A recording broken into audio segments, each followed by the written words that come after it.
Nesses últimos dias aqui o programa 9 Minutos tem dado atenção especial à questão de problemas de saúde mental e aqueles assuntos que normalmente não são contemplados cotidianamente pelos nossos noticiários. Hoje nós vamos tratar de uma questão que está sempre presente, que está ancestralmente presente nos conflitos da sociedade, que é o alcoolismo. E para conversar sobre isso, chamamos uma especialista, professora, doutora, pesquisadora do Centro de Estudos e Pesquisa sobre Álcools e Outras Drogas, CEPAD, da UFES, a professora doutora Marluce Miguel de Siqueira, com quem nós vamos conversar agora. Marluce, nós espalhamos um punhado de impressos, publicações, isso é tudo relacionado com sua atividade? Com certeza. É? Boa tarde. E esses materiais são os nossos folder informativos sobre o CEPAD, a informação sobre o Programa de Atenção ao Alcoolista, sobre o PAT, Programa de Atenção ao Tabagista, a nossa série pedagógica sobre prevenção à recaída, autocuidado, comorbidade associada ao alcoolismo, associada ao tabagismo, enfim, substâncias psicoativas de uma forma geral.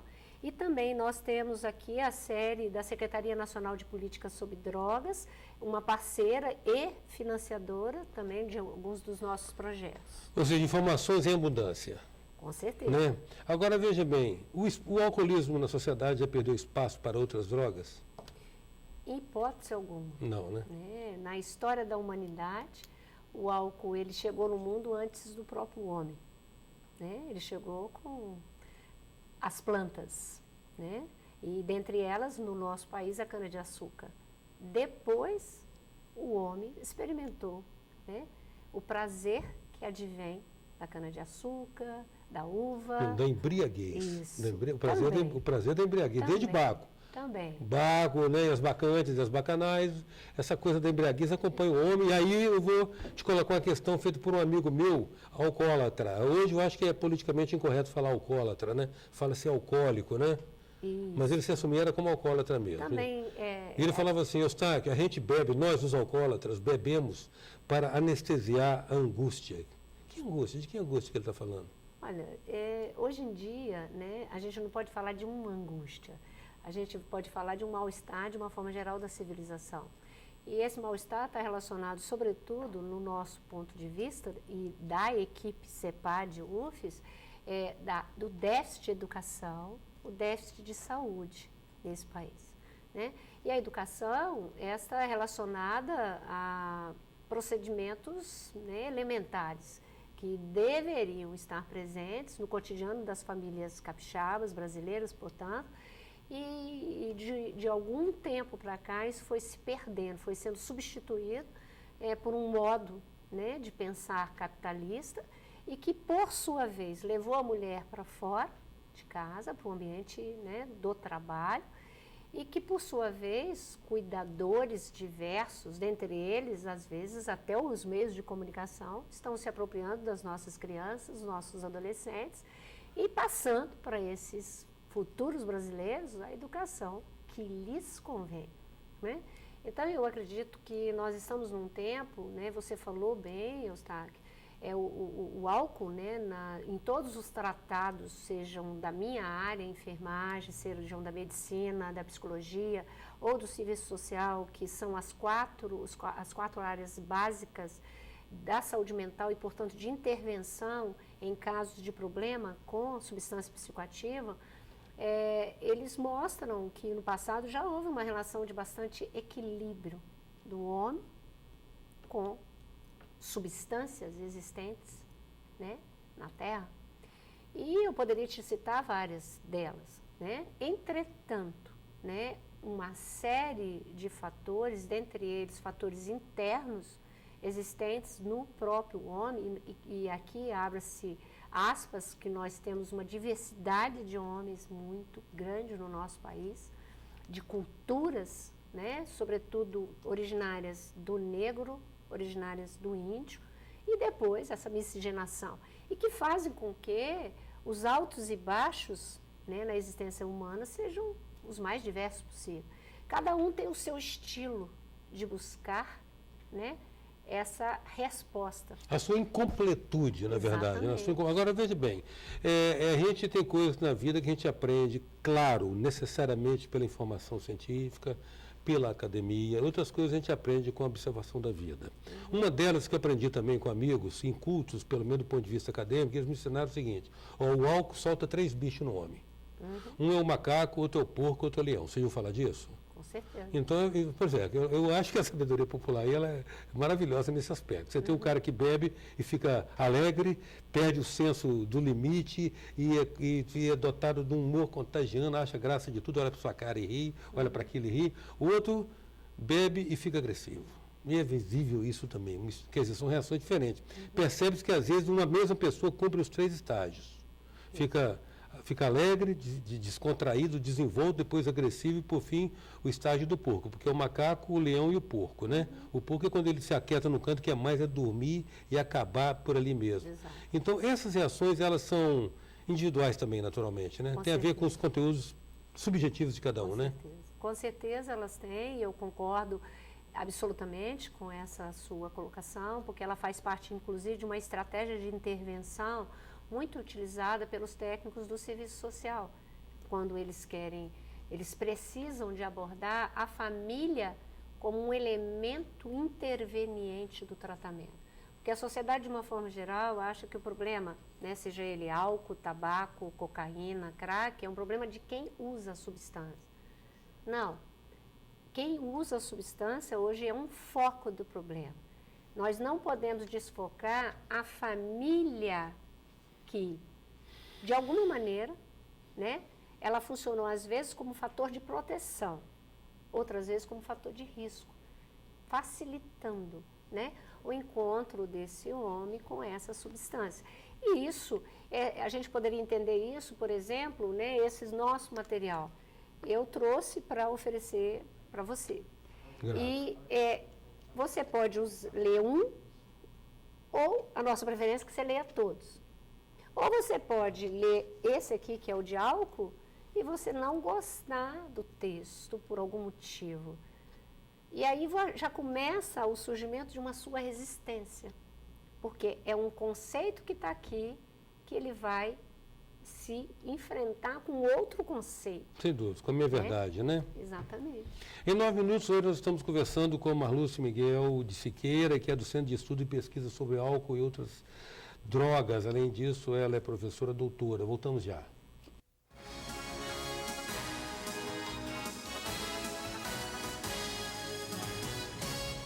Voltamos com 9 minutos, que traz hoje Marlúcia Miguel de Siqueira, especialista do Centro de Estudos e Pesquisa sobre Álcool e outras drogas, o CEPAD, da nossa querida Universidade Federal do Espírito Santo. Marlúcia, existe uma predisposição biológica para a adicção? Sim. É uma loteria perversa, né? Às vezes ninguém já nasce com isso, né? Sim. O que ocorre, e aí eu vou utilizar o meu material para tornar isso um pouquinho mais fácil para as pessoas. O que ocorre é que, do ponto de vista genético, o álcool, por exemplo, né, que é a droga lícita mais popular do nosso país, seguida pelo tabaco. Eu posso ter uma disponibilidade, né, genética que ela vai surgir nessa geração. Ela pode saltar essa geração e ela aparece nessa daqui ou nessa daqui. Sim. Não há ainda, né, nos cientistas do mundo inteiro e os nossos cientistas brasileiros, ainda uma clareza, né, e uma especificidade sobre a forma, né, de transformação, de mutação desse gene, mas ele existe. E, claro, nessa geração aqui, se nós estamos falando, por exemplo, da década de 70, da década de 80, ela sofreu influência de alguns valores. Se nós estamos falando dessa década de 90, outros valores. Sem dúvida. Então, sem a dúvida. manifestação da doença, né, do alcoolismo, ela também leva em consideração as pessoas que estão acometidas, os fatores intervenientes, a família, o trabalho, a sociedade, a cultura, onde há a disponibilidade daquela droga. No nosso país, nós temos o alcoolismo está muito relacionado ao uso da cachaça, né? Mas não quer dizer que o alcoolismo seja uma doença só dos usuários de cachaça. Aliás, a propósito, quero saber a distinção do ponto de vista da abordagem terapêutica entre o uso da bebida destilada e a fermentada? Não. Não, tudo é álcool. Não, Depende do teor alcoólico da bebida, né? sempre. O que ocorre são esses fatores que a gente coloca como fatores de ambiente. Sim. Alguns têm mais fácil acesso, por exemplo, se for uma pessoa de classe média, há uma disponibilidade maior para a cerveja, às vezes o vinho. E uma pessoa de classe social mais alta, ela vai ter, às vezes, um alcoolismo que está caracterizado pela vodka, da melhor qualidade, inclusive aquela que vem do país de origem. No país de origem, eles estão enfrentando sérios problemas, eles estão julgando pesado quanto o álcool, principalmente na Escandinávia. É caríssimo usar o álcool, em qualquer que seja a modalidade de apresentação dele, na Dinamarca, na Suécia, na Noruega, na Finlândia, na Rússia, ou seja, só que lá há uma predisposição até pela própria natureza, né? Eu diria assim, quase que é um recurso fisiológico deles para lidar com aquele clima, que é um clima um tanto quanto adverso. Eu quero saber de você o seguinte, numa situação do alcoolismo já está instalado, qual é o procedimento? Olha, eu acho que a primeira coisa, né, primeiro para o usuário, né, ele tem que tomar posse disso. Ter a consciência disso. A segunda, a família tem que tomar posse disso. E terceiro, sobretudo o ambiente de trabalho também tem que tomar posse disso. Num passado bastante passado, né, década de 80, 90, as empresas, sobretudo, elas tinham um olhar para isso bastante preconceituoso e excludente. Hoje, por pesquisas internacionais que também já chegaram há muito tempo no nosso país, existe um projeto que já se constatou, né, que o pareamento do tratamento, por exemplo, o tratamento convencional dado pelo nosso programa de atenção ao alcoolista lá na universidade, no hospital universitário, e alcoólicos anônimos, narcóticos anônimos, amor exigente, eles são de absoluta importância. Porque você vai fazer uma intervenção que ela tem um tempo, 15 dias, 30 dias. Agora, depois você... Suporte, né? Eles prestam você suporte. vai só espaçar um pouquinho mais essa intervenção até você devolver de novo esse usuário, esse indivíduo, para a sociedade. Na sociedade, onde é que ele vai frequentar, onde é que vai ser o monitoramento dele, o acompanhamento dele? Vai ser nos grupos de ajuda mútua. Né? Sim. Agora, Marluce, eu acho que na experiência indica, o Alcoólico Anônimo, a gente conhece o trabalho maravilhoso que eles prestam, né? É um trabalho também de muito que associa, inclusive, a visão transcendental da vida com uma opção de consciência. O que eu estou escolhendo para mim? Aí nós caímos naquela fórmula, na única fórmula imbatível até agora para conter o alcoolismo, então, é evitar o primeiro gole, né? Sim, não existe outra maneira. Não existe outra maneira. E o segundo, você perguntou qual é a primeira? Eu tomar posse. A segunda intervenção tomou posse, aí a pessoa se deu conta que ela vai ter que mudar o estilo de vida dela.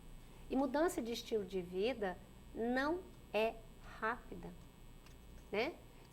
Vamos pensar assim, se você estivesse me convidando para nós mudarmos tudo isso aqui agora para uma outra sala, nós precisaríamos de um tempo para a gente voltar a essa forma que nós estamos, inclusive, mostrando na TV. Imagina uma pessoa que bebeu durante 10, 20 anos. Vamos pensar só na recuperação do fígado dela, que vai estar altamente afetado. Mas não é só o fígado. O corpo humano tem vários, é um conjunto de órgãos e sistemas.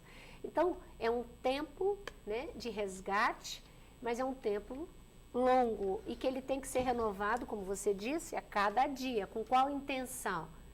Eu vou hoje viver o meu dia evitando o primeiro golpe. Agora, como entender esse critério discricionário da autoridade pública em, por exemplo, digamos assim, marginalizar algum tipo de droga, proscrever algumas drogas e outras como o tabaco e o álcool serem permitidos, embora o álcool, saibamos, seja das mais degradantes em termos de composto populacional?